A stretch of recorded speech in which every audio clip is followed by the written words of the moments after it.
Дәріханаларға енгізілген жаңашылдықтар шағын бизнестің жабылуына келіп соғуы мүмкін. Қазақстан кәсіпкерлер және сервистік қызметтер қауымдастығының президенті Ермек Әбілден осылай деді.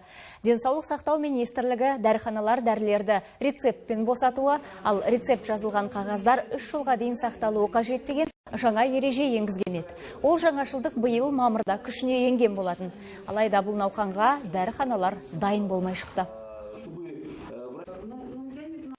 За 3 года, и когда будет действительно их много, то их действительно будет негде хранить.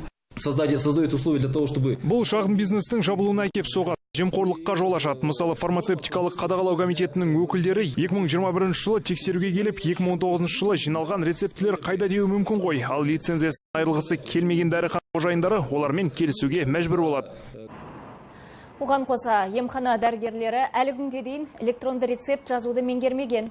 Сондықтан қарағандылық дәріхана қожайындары денсаулық министрлігінен бұл ережеге мораторий жариялауды сұрайды. Фармацевтердің есебінше күн сайын әр дәріханаға шамамен 300 адам рецепті бойынша дәрі алуға келеді.